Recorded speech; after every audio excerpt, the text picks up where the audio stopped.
அடுத்து rice mill ஆரம்பிக்க போறேன்னு கிளம்ப போறியா? ஏன் பாக்கியா, உனக்கு வேற வேலையே இல்லையா?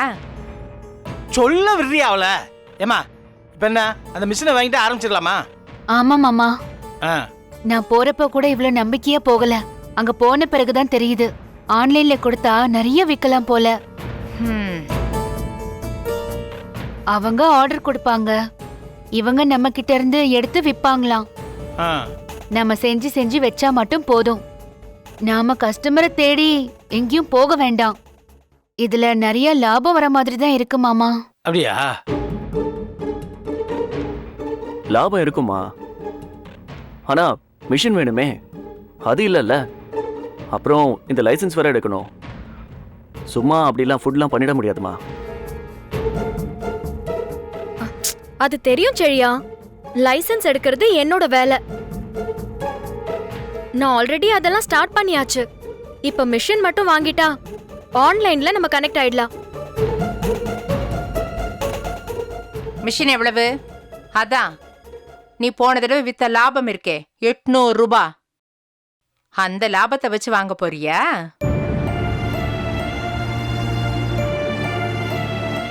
இல்ல அத்த, அத விசாரிச்சிட்டோம். அதுக்கு கொஞ்சம் அதிகமா தான் ஆகுது. எவ்வளவுமா? இல்ல மாமா, சிஸ்டரோட ஆர்டர் எடுத்தோம்ல, அதுக்கு பொருள் எல்லாம் வாங்க எப்படியும் ஒரு 10,000 ரூபாய் ஆகும். அதெல்லாம் நம்ம ரைஸ் மில்லே திருச்சிடலாம். இத அந்த ஆப்ல நாம ஆட் பண்ணனும்னா. பாத்தீங்களா, இங்கிலீஷ பாத்தீங்களா? ஆப் ஆடு. ஏண்டி 3ஆம் கிளாஸ் ஃபெயில் இங்கிலீஷ்ல தச்சு புசுங்கிற? ஏன் மருமக பேச மாட்டாளா? சடாப்டி, நீ சொல்லுமா. அதுல நம்ம பேரை சேர்த்துக்கணும்னா மிஷன் வேணும் மாமா.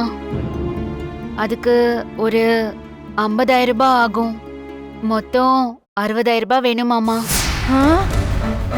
ஓ,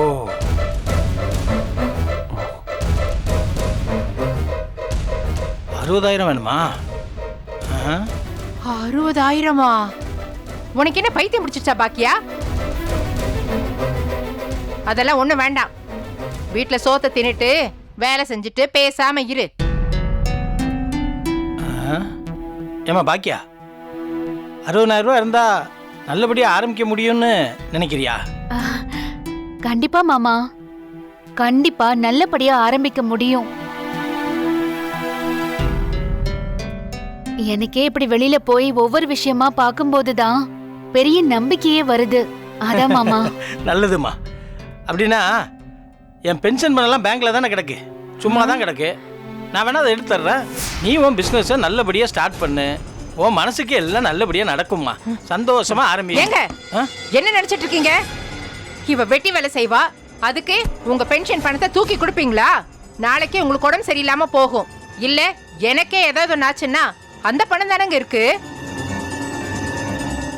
எல்லாத்துக்குமே கோபி கிட்ட போய் நிக்க முடியுமா? இனியாவுக்கு நாளைக்கு கல்யாணம்னா நாம குடுக்கறோம்னு சொல்லியிருக்கோம்ல.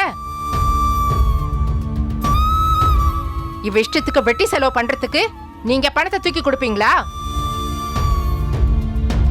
60,000 ரூபாய் 10 100 கூட கிடையாது. அப்படியே தூக்கி கொடுக்கறேங்கிறீங்க. இவ என்ன மிஷின் வாங்கி போட்டு பெரிய தொழிலதிபர் ஆக போறாளா? இவ இதெல்லாம் செய்யறதே கோபிக்கு சுத்தமா பிடிக்கல. நீங்க 60,000 தூக்கி கொடுக்கறேங்கிறீங்க. செழியா, நான் தரேன்னு சொல்ல சொல்ல.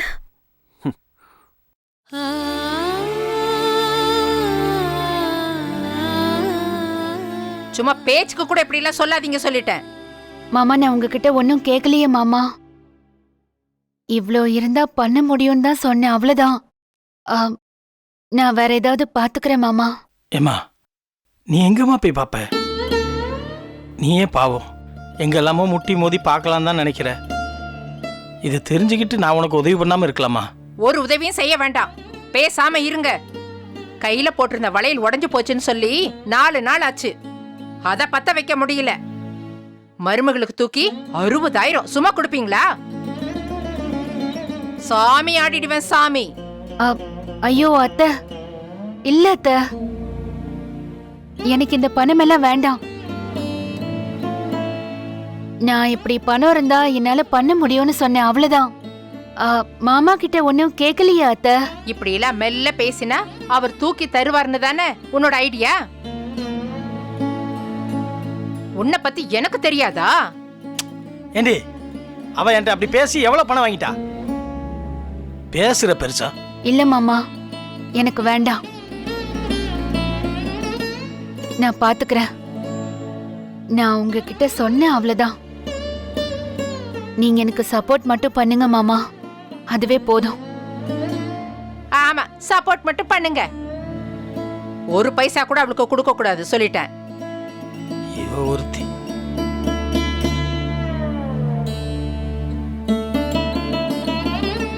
நீ தரேன்னு சொல்லு. ஏய் சொல்லு செழியா. நீ வேற. ஜெனி, காஃபி குடுக்குறியா? அதான் போட தெரியும்னு சொன்னல, போட்டு மேலே கொண்டு வா, சரியா?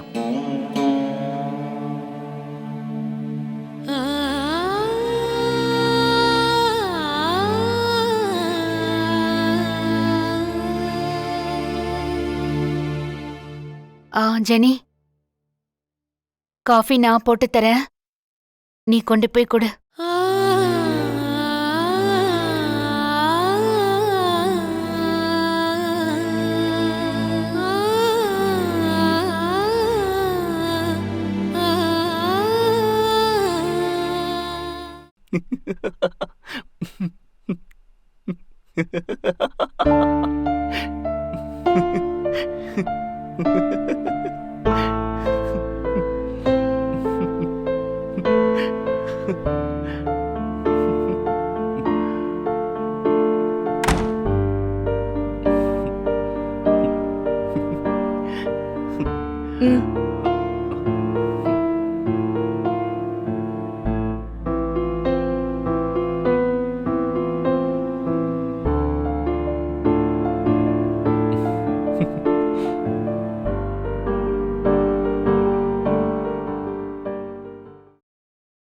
என்ன பாக்குற? ஒன்னும் இல்ல.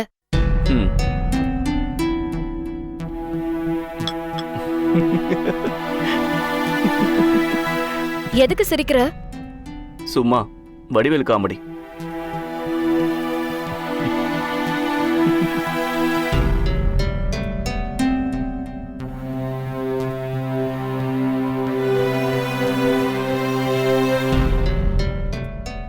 ஏன் அப்படி பாக்குற? நான் ஆண்டி கிட்ட பேசிட்டு இருக்கும்போது நீ எதுக்கு மேல வந்த? அப்படிலாம் இல்லையே, நான் அப்படியே கேஷுவலா தான் வந்தேன். ஆண்டி என்ன பேசிட்டு இருந்தாங்கன்னு உனக்கு ஞாபகம் இருக்கா? ஏதோ பணம் வேணும்னு சொல்லிட்டு இருந்தாங்கல்ல? அவங்க யாரோ மாதிரி பேசிட்டு இருக்க. ஆண்டி அவங்க கஷ்டத்தை சொல்லிட்டு இருக்கும்போது எதுக்கு நின்னு கேட்க மாட்ற? அவங்க கிட்ட யார் இதெல்லாம் செய்ய சொன்னது? ஜாலியா அப்படியே வீட்ல இருக்க வேண்டியதானே? அவங்களா போய் கஷ்டப்படுறாங்க, அதுக்கு நாங்க யார் என்ன செய்ய முடியும்? ஏன் செழியா இப்படி பேசிட்டு இருக்க? வேணாம், நமக்குள்ள ஆர்குமெண்டே அம்மாவால தான் வருது. நீ எதுவுமே சொல்லாத. நான் ஆர்குமெண்ட்லாம் எதுவும் பண்ணல. ஆண்டிக்கு தேவைப்படுறது ஜஸ்ட் ஒரு 60,000 தான். நீ கொடுக்க முடியாதா? என்ன நினைச்சுக்கிட்டு இருக்க நீ? இப்ப எதுக்கு கோவப்படுற? 60,000 உனக்கு ஒரு பெரிய விஷயமா? என்கிட்ட அவ்வளவு பணம்லாம் இல்ல. நீ இங்க வீட்டுக்கு மாசம் மாசம் பணம் கொடுக்கறது இல்ல, 2 பேரும் இங்க தானே சாப்பிடுறோம். அப்ப நீ அந்த பணத்தெல்லாம் என்ன பண்ற? என்ன ஜெனி, கணக்கு கேக்குறியா? இல்ல செழியா, தெரிஞ்சுக்கிறதுக்காக கேக்குற. உன்கிட்ட நிறைய பணம் இருக்குன்னு எனக்கு தெரியும். நீ நினைச்ச ஆண்டியோட கஷ்டத்தை இப்ப ஒரே செகண்ட்ல இல்லாம ஆக்கிட முடியும். ஆனா ஏன் செய்ய மாட்டேங்கிற? இங்க பாரு, அம்மாக்கு இதுக்கெல்லாம் பணம் கொடுத்தா அதுக்கு ஒரு எண்டே கிடையாது. அம்மா அப்படியே கேட்டுட்டே தான் இருப்பாங்க. ச்சே, இப்படி எல்லாம் பேசாத செழியா. ஆண்டி இப்ப கூட உன்கிட்ட பணம் கேக்கல, நான் தான் வந்து கேக்குறேன். ஆண்டி பேசிட்டு இருக்கும்போது எங்க நம்மள கேட்டுருவாங்கன்னு நீ எஸ்கேப் ஆனத பார்த்ததுனால தான் கேக்குறேன். நான் நினைச்ச மாதிரி நீ இல்ல செழியா, ரொம்ப செல்ஃபிஷா இருக்க. ஏய், நானும் பார்த்துட்டே இருக்கேன், எப்ப பார்த்தாலும் செல்ஃபிஷ் செல்ஃபிஷ்னு சொல்லிட்டே இருக்க. நான் அப்படிதான். உன்ன மாதிரி முட்டாளா என்னால இருக்க முடியாது. நீயும் எங்க அம்மா மாதிரி தான் இருக்க. தேவையில்லாத வேலை செஞ்சுக்கிட்டு தேவையில்லாம பிரச்சனை கிரியேட் பண்ணிக்கிட்டு. இப்ப நான் அமைதியா தானே பேசிட்டு இருக்கேன், நீ எதுக்கு இப்ப கத்தி பேசிட்டு இருக்க? இங்க பாரு ஜெனி, எங்க வீட்ல என்ன பண்ணணும்னு எனக்கு தெரியும். உன் அட்வைஸ்லாம் இங்க யாரும் கேட்கல. நான் ஒன்னும் உனக்கு அட்வைஸ் பண்ணல. நீ ஆண்டி பேசிட்டு இருக்கும்போது நைஸா எஸ்கேப் ஆனல, அத ஆண்டியும் கவனிச்சிருப்பாங்கல்ல. நீ செல்ஃபிஷா இப்படி விலகுனத கவனிச்சப்போ உன் வைஃபா எனக்கு எவ்வளவு அசிங்கமா இருந்தது தெரியுமா? ஓவரா பேசினா நல்லா இருக்காது சொல்லிட்டேன். மெதுவா பேசு, கீழே கேட்க போது எல்லாரும் இருக்காங்க. கேட்கட்டும், அப்படிதான் கத்துவேன். நான் தனியா வீடு வாங்குறதுக்காக பணம் சேர்க்கிறேன். அம்மா பண்ற லூஸ் தனத்துக்கெல்லாம் என்னால கூட நிக்க முடியாது. அப்பாவே சப்போர்ட் பண்ணல, நான் ஏன் பண்ணணும்? கரெக்ட் செழியா, இந்த விஷயத்துல நீயும் அங்கிளும் ஒண்ணுதான். ரெண்டு பேருமே செல்ஃபிஷ் தான். பொல்ல கழட்டுருவோம் பாரு. பார்த்து பேசு, இல்ல அவ்வளவுதான்.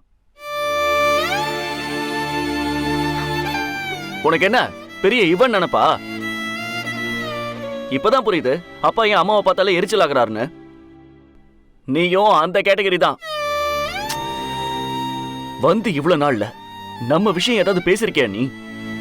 வீடு வீடுன்னு ச்சே, எரிச்சலா இருக்கு ஜெனி. உன் கூடலாம் பேசவே எனக்கு இப்ப பிடிக்கல. இப்பெல்லாம் அவ்வளவு எரிச்சலா இருக்கு. இதுக்கா இப்படி கல்யாணம் பண்ணணும்னு இருக்கு? இருக்கும் செழியா, இருக்கும். உனக்கு அவ்வளவு எரிச்சலா இருந்தா நீ ஒன்னும் என்கிட்ட பேச தேவையில்ல. ஆண்டி மட்டும் பேசலன்னா நீ என்ன கல்யாணம் பண்ணிருக்காம எஸ்கேப் ஆயிருப்பேன்னு இப்பதான் புரியுது எனக்கு. ஜெனி, நீ தப்பா பேசுற, அப்புறம் ஏதாவது சொல்லிட போற. நீ மட்டும் சரியா பேசுறியா? ஆண்டி நம்ம கல்யாணத்துக்கு எவ்வளவு கஷ்டப்பட்டாங்க, எனக்கு எவ்வளவு சப்போர்ட்டா நின்னாங்கன்னு எனக்கு தெரியும்.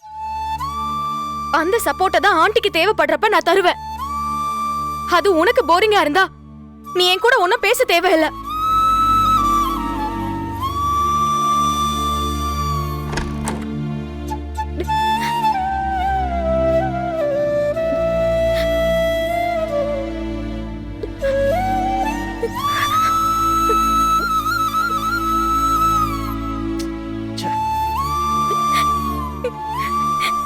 உன்னால கல்யாணமே பண்ணிருக்க கூடாது.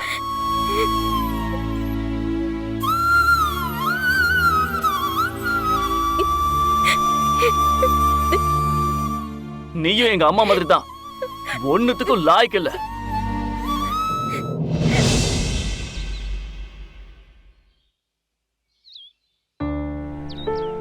இதெல்லாம் போங்காட்டம். அது எப்படி 3 நாள் நடிச்சு கொடுத்துட்டு படம் முடிகிற வரைக்கும் வெயிட் பண்ணிட்டு இப்ப படத்தை அனுப்பக்கூடாதுன்னு எப்படிடா சொல்லலாம்? அதான்டா எனக்கு ஒண்ணுமே புரியல. ஒருவேளை அந்த பொண்ணு உன்னை பழி வாங்கிடுச்சோ?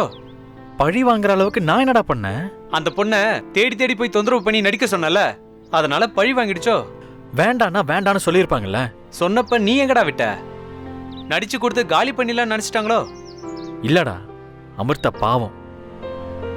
நான் கேட்டதுக்காக நிஜமாவே வந்து நடிச்சு கொடுத்தாங்க. இப்போ அவங்களுக்கு பிரச்சனை நிஜமாவே வந்திருக்கு. உனக்கு எல்லாம் தெரிஞ்ச மாதிரி பேசாத. அவங்க பேசும்போதே அவங்க முகத்துல தெரிஞ்சதுடா. அவங்க முதல்ல நடிக்கிறேன்னு ஒத்துக்கும் போதே சொன்னாங்க, இதெல்லாம் எங்க வீட்டுல சுத்தமா ஒத்துக்க மாட்டாங்கன்னு. இப்ப அவங்க வீட்டுல தெரிஞ்சு போச்சு போல. இதெல்லாம் உனக்கு தேவையா சொல்லு? நடிக்கிறதுக்கு எவ்வளவு பேர் ஆள் இருக்காங்க. அந்த பொண்ணு தான் நடிக்கணும்னு உனக்கு என்னடா பிடிவாதம்? அமிர்தா பண்ணா நல்லா இருக்கும்னு நினைச்சேன், நல்லாவும் இருந்தது. சரி, இப்ப என்ன செய்ய போற? அதான்டா ஒன்றும் புரியல. அவங்க கிட்ட சுத்தமா பேசவும் முடியல, என்ன பண்றதுன்னு ஒண்ணுமே புரியலடா. இனி திரும்ப எடுக்கணும்னா பணமும் இல்ல, அதுக்கான நேரமும் இல்ல. இதெல்லாம் சொன்னியா அவங்க கிட்ட? எல்லாமே நான் சொன்னேன்டா. அப்புறமும் புரிஞ்சுக்காம படத்தை அனுப்பக்கூடாதுன்னு எப்படா சொல்லலாம்? அவங்க நடிச்சிருக்காங்க, அதை அனுப்பக்கூடாதுன்னு சொல்றாங்க. டேய், இதுல அந்த பொண்ணு பக்கம் நியாயமே இல்ல. இது உன் வாழ்க்கை பிரச்சனை. இதை நீ செய்யலன்னா உங்க வீட்டுல எல்லாரும் உன்னை திட்டுவாங்கடா. இப்படி ஒரு வாய்ப்புக்கு இனிமே நீ ரொம்ப நாள் வெயிட் பண்ணணும். இப்படி ஒரு வாய்ப்பு வருமானு கூட தெரியாது. எல்லாம் தெரியும்டா, ஆனா என்ன பண்றதுன்னு தான் ஒண்ணுமே தெரியல. டேய், அந்த பொண்ணு சொல்றத சொல்லட்டும்டா, நீ அனுப்பி விடுறா. ஆஹா, அது தப்புடா. அந்த பொண்ணுக்கு ஏதோ பிரச்சனை வரும்னு நினைக்கிறாங்க. பிரச்சனை வராது. படம் என்ன தியேட்டர்ல ரிலீஸ் ஆகி ஃபேன்ஸ் என்ன அவங்க வீட்லயே போய் நிக்க போறாங்க? நீ பாட்டுக்கு அனுப்புடா. தப்புடா. அந்த பொண்ணு வேண்டான்னு சொன்னதுக்கு அப்புறம் அவங்க பெர்மிஷன் இல்லாம அனுப்புறது பெரிய தப்பு. மச்சி, இதை அனுப்பி கிளிக் ஆயிட்டா செட்டில் ஆக வாய்ப்பு இருக்குடா. நீ பாட்டுக்கு அனுப்பி வை. அதுக்கப்புறம் என்ன பிரச்சனை வந்தாலும் பாத்துக்கலாம். ம்ஹும். இல்லடா அது தப்பு. அப்புறம் விட்றா, பார்த்துக்கலாம். டேய் டேய் ச்சே.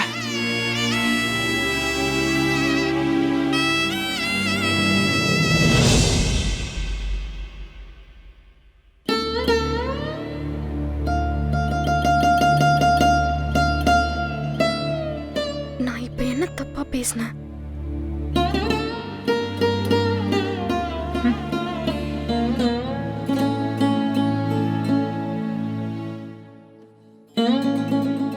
அத்தை, ம், கருவேப்பிலை இல்ல, ஷீலா வீட்டுக்கு போய் நான் பறிச்சிட்டு வந்துடுறேன். ஆ? சரி.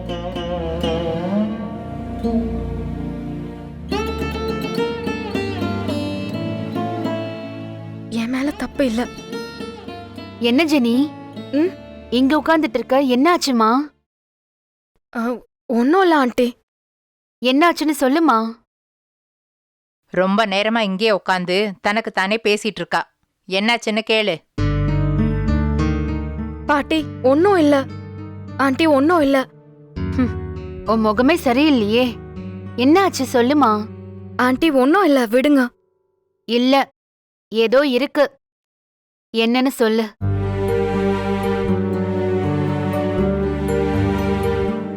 செழியன் திட்டான் என்ன. இதெல்லாம் ஒரு விஷயமா? நீ பண்றதுக்கு உன்னை செழியன் திட்டலன்னா தான் ஆச்சரியம். அப்படி என்ன பண்ண ஜெனி? நான் ஒன்னும் பண்ணல பாட்டி. ஆனா செழியன் தான் திட்டான். எதுக்கு உன்னை திட்டினா?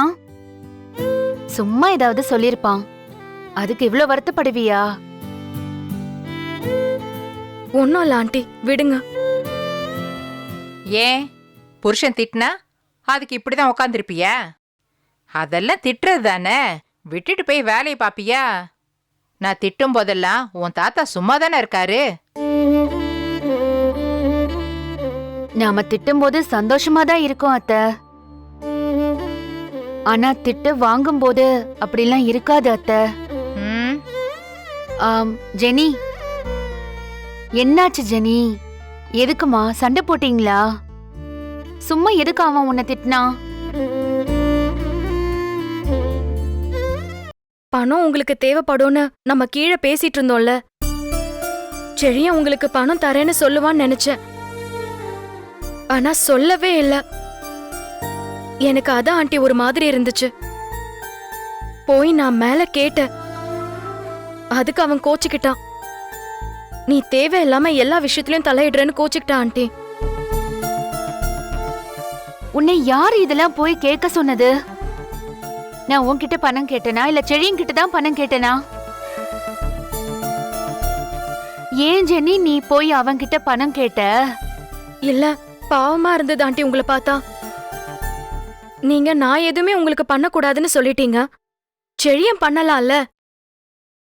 செழியன் கிட்டதான் காசு இருக்குல்ல. நீங்க அவனோட அம்மா. அவன் தரலனா கூட பரவாயில்ல. நீங்க எவ்ளோ வருத்தமா பேசினாலும் உங்களுக்கு சப்போர்ட் பண்ணவே மாட்டான். அங்கிள்கே சப்போர்ட் பண்ணிட்டு இருக்கான் ஆண்டி. எனக்கு அது சுத்தமா பிடிக்கவே இல்ல. அதனாலதான் ஆண்டி போய் கேட்டேன். அதுக்கு கோச்சுக்கிட்டான்.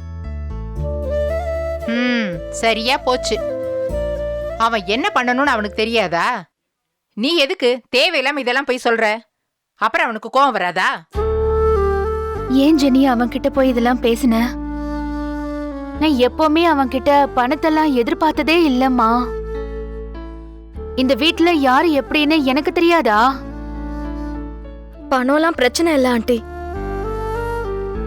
உங்களை அங்கிள் ஏதாவது திட்டினா எனக்கே பாக்குறதுக்கு ரொம்ப கஷ்டமா இருக்கு. ஆனா செழியன் அதை கேட்கணும்ல. அது சரி.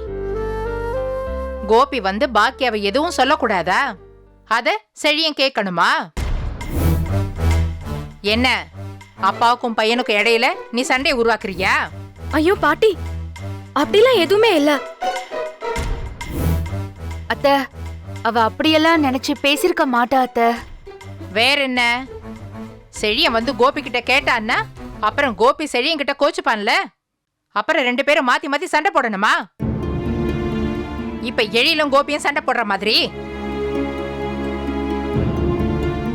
நல்ல நினைப்புமா உனக்கு. ஐயோ பாட்டி, அப்படிலாம் நான் எதுவும் நினைக்கவே இல்ல. அது ஆண்டியை யாராவது திட்டினாலோ செழி அதை பார்த்துட்டு சும்மா இருந்தாலோ எனக்கு ஒரு மாதிரி இருக்கு பாட்டி. ஆ?